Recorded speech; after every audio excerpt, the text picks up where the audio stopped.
Hello and welcome. My name is Sunny and this is a demo for my project SOAP API test. What I'm doing in here is testing an API that implements SOAP using SOAPUI Open Source version. Now SOAPUI comes in two flavors, so you have open source, that's the free version I'm using, and the pro version. The free version has some limitations, so it's not all point and click. You might have to write Groovy code. The pro version is much more easier to use.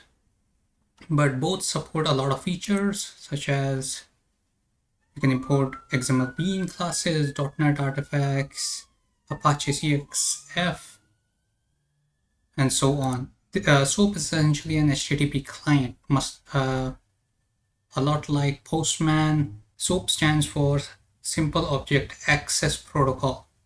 Now, SOAP doesn't work with JSON.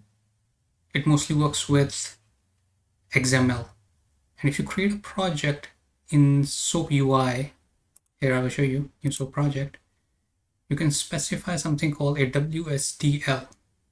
Now WSDL stands for Web Services Description Language. What it essentially does is it specifies the address, the port number, the API endpoint, what services are available, input and output, and so on. If you don't do that, if you don't specify the WSDL file, you have to manually add all of the services or operations manually. I can show you. Here there are two SOAP bindings. One is country info service SOAP and the other is 1.2 at the end. That's because SOAP has two versions, 1.1 and 1.2. So if you double click this, we can actually see the WSDL file right here. Now binding specifies the services available, open that, and here we go. Now XML is much more verbose than JSON, so a lot of the information is actually abstract. See, capital city, it says here, the input is a literal, the output is a literal. And if you want any more information, we can interact with this XML tree over here, and we can find out the rest of the information. Now, on to execution. You can directly execute requests. For example, request 1, right here it says IN, right? If I open any other request, let's say country currency, see, it says question mark because that's what happens when you import a WSDL file. It keeps certain things empty. I've written this down manually. IN is for India. So if I press submit, we get the actual response, the full response. So you have the header here and then the response body. Clicking on XML, we just get the response body, and the capital city of India is New Delhi. Now, like Catalan, like Postman, you also have scope-based variables, but in SOAP UI, they are referenced differently. They're called properties. For example, country SOAP has custom properties, see, country alpha 2, country alpha 3, and so on. Now I can change this, for example, and directly write, for example, country alpha 2, right? So if I hit submit, we actually get, see, country alpha 2 is AF, Afghanistan, and we get capital city Kabul. So we can specify custom properties. Now, custom properties can be in project level, so that's right here, suite level, test case level, or you can specify them in a separate step itself. It could be a step, see, properties. Now, execution, you saw I just sent us request. Now the thing is, in that request, you cannot add assertions. Assertions here cannot be added, but you can add authorization, you can add attachments, among other things. For execution of initial suite, just double click it, and you can, before I run this, you can specify how you want each of these test cases to run. So right now it says sequentially over here, this is parallel. So all I have to do is press run and it will run. Now the data-driven one will take some time because it's creating or writing a new file. We'll get to that later.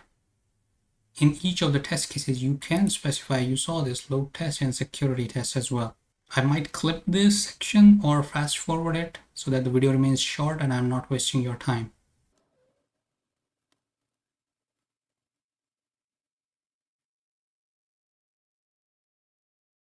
SOAP UI is ginormous and won't be talking much about it. As you can see, even in initial suite, I can do setup script or teardown script. So that setup script essentially, see, it says it runs before the test suite, and teardown runs after the test suite, so you can extend it. So here we ran the initial suite. For test case, you can just double click the test case and hit run. Now if we expand this, there are 2 steps and both of them are green, that means it passes. Or I can just load up the request itself. We have a response here because we just ran a test case. Now hit submit over here. Here we go. We ran this again. Now SOAP UI uses Groovy, and you can extend Groovy by adding jar files at the appropriate location. For example, my project uses OpenCSV. So if you have any other jar file you want to use, just add them at the appropriate location right here and restart SOAP UI. That way you have extended Groovy while still using SOAP UI. Now on to the explanation of the various test cases here. So get name from ISO code, what it essentially does is you have a step called property transfer code. What it does is it takes the project level property country alpha2 right here, that's AF, and adds it to the subsequent or following SOAP request, the request body itself. Now where to add that is set up here using XPath. Now I will explain what this is. If you open SOAP request, this is the tag that we want to add the ISO code to. See, web:/s country ISO code. Now web:/, so web is a namespace, and if you look at the top right here, this is where the namespace is defined. So we declared the namespace for SOAP, and then there's additional one, ns1. Now ns1 is the same as web. The address is exactly the same. So that's why we can go ns1:s country ISO code. Now SOAP request for here has 4 assertions. 3 of them are schema checks, and the 4th one is contains. What this does is, if we go to country SOAP and check the custom properties, it checks if the response body has the word country name too, that's Afghanistan. So if in the response anywhere it shows up Afghanistan, this is gonna pass. We can run and check it. See, passes. Now country from capital city from ISO code, it does the same thing. It picks up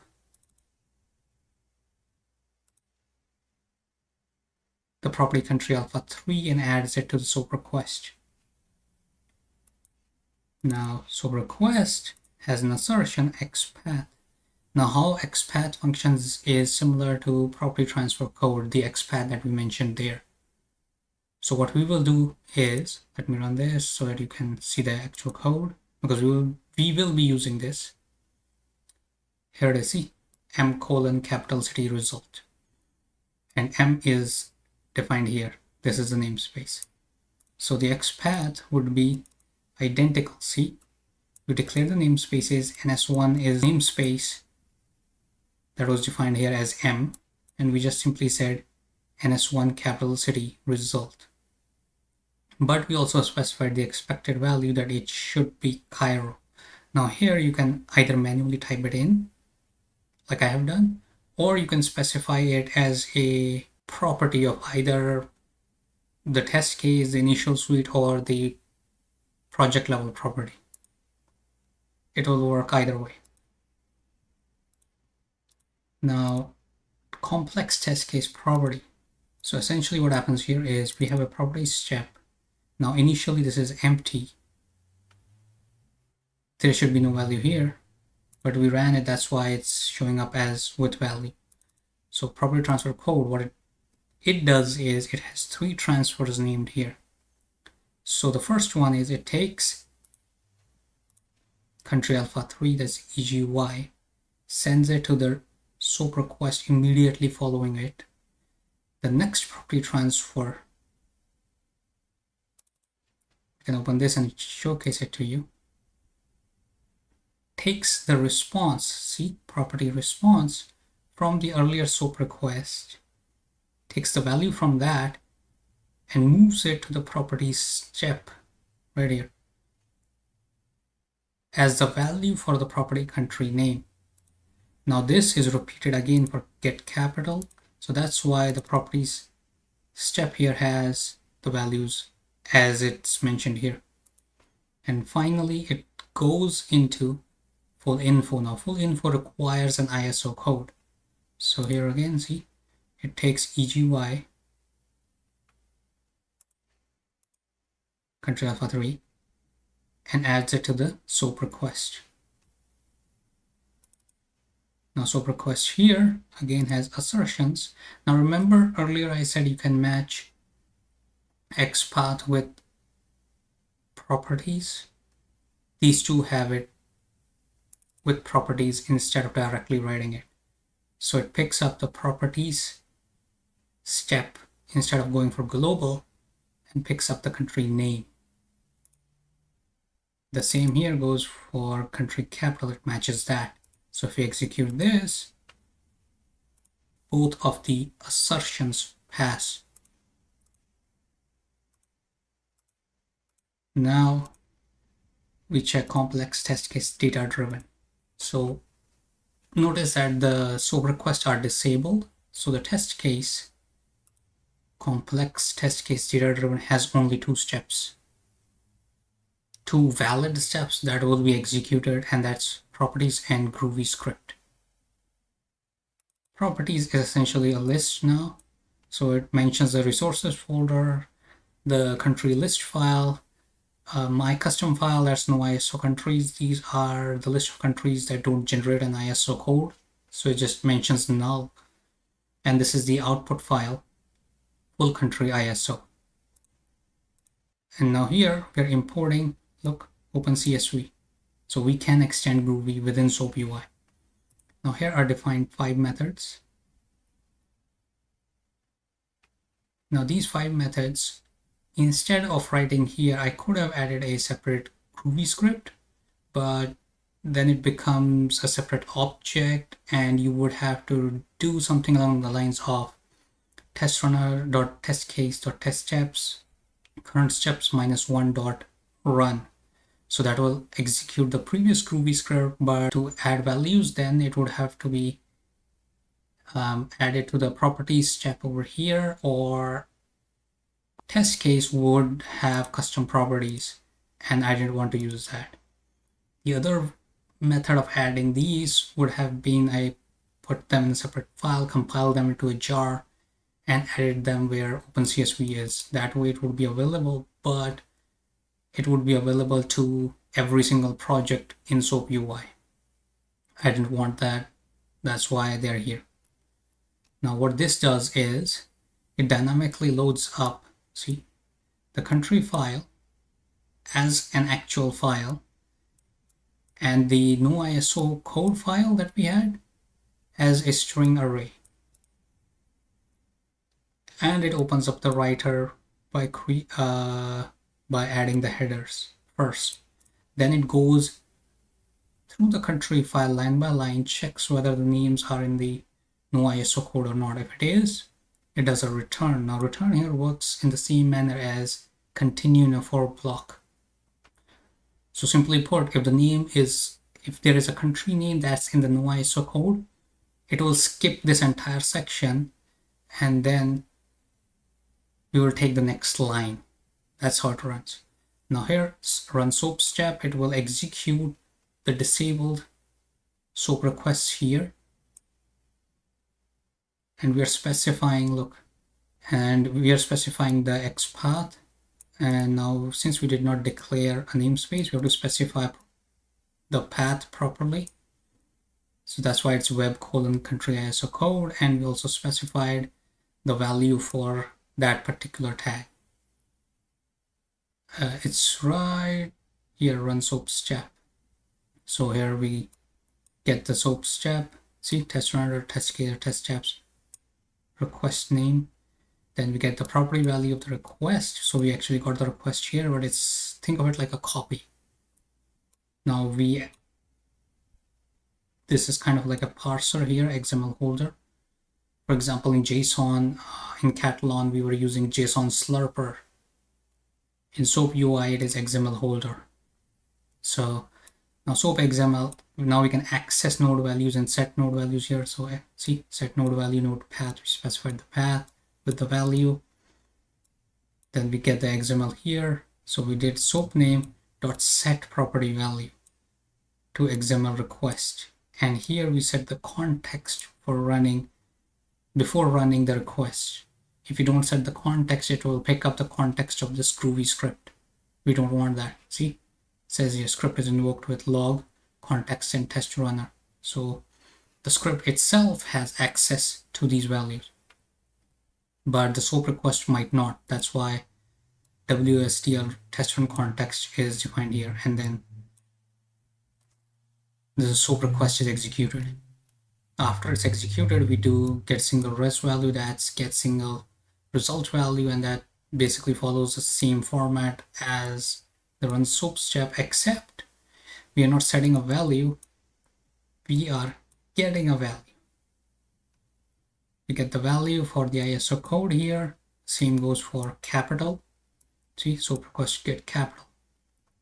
Then we execute the final one, that's SOAP request full info. Now, since we're not getting a single value back, that's why I have to write the rest of this in this manner.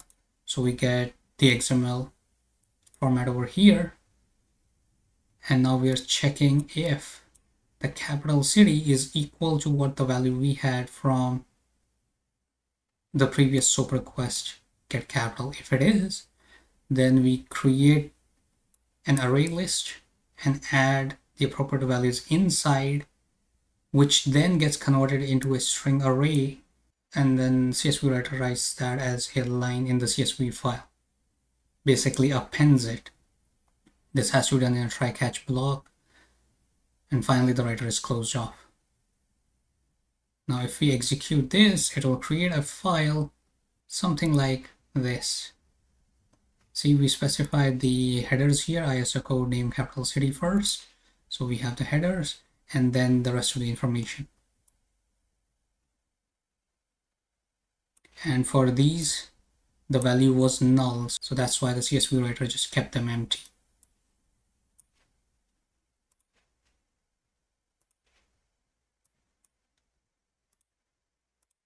Now finally a load test. Now load test, you have to specify the SOAP requests, and the load test is right here. Now threads is the number of users you can run. Test delay is what's the delay between each request, and you can randomize that with the value here. And what's the overall runtime of this load test is specified with a limit here. We can specify it in seconds, total runs, or runs per thread. I'm keeping it seconds. And we can also specify the strategy, what strategy we want to use. So this is simple. We also have burst. So burst simply means, for example, on a website, you have a huge amount of traffic, let's say at 2 p.m., right? And it dies down and suddenly there's another high amount of traffic at around 4:30. So that's burst. Then there's thread and variance. Now min, max, and average are in last even. are in milliseconds.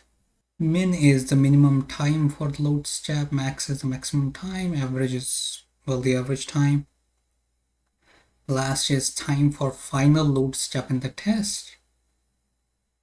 CNT is number of executions per load test. TPS is transactions per second. Bytes is how much header data volume has been processed in bytes, and this is header data volume processed in bytes per second. ERR is number of assertions in a load test, and RAT is percent of requests failed. Now here you can add load test assertions. So step maximum simply puts a maximum limit. See, max value is 200. If it goes above that, an error occurs, and the minimum amount of requests for it to be counted as an error is set at 80. The step average does the same for the average, that the max average should be 133. Now if we run this,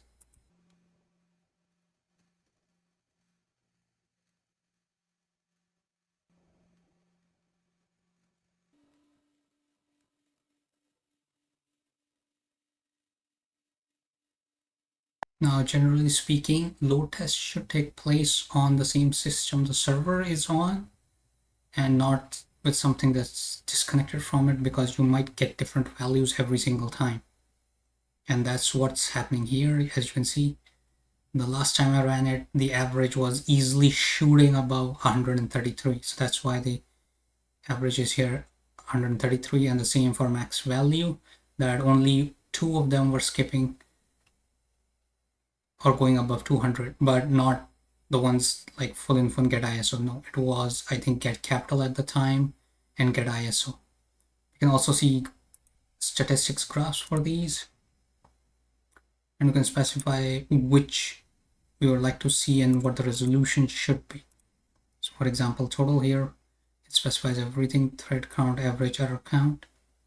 You can go for get ISO or even get capital, full time, and you see the small line on the bottom, that's your error count. Now, as for HTML report generation, the SOAPUI open source version does not have the capability. You could go for launch test runner and reports. So see, export results to a JUnit style report, and this one. But the problem with this is it creates a report in XML. So you will get test-testreport.xml. You can't send that. So to improve upon it, that's why my project uses Apache Ant, because Apache Ant has styling information for JUnit style tests. And if you use the Apache Ant and run the Ant command, you would get the unit test results something along the lines such as this. This is much more presentable, and you can send this, and this is just a single HTML file. You don't have to send CSS along with it.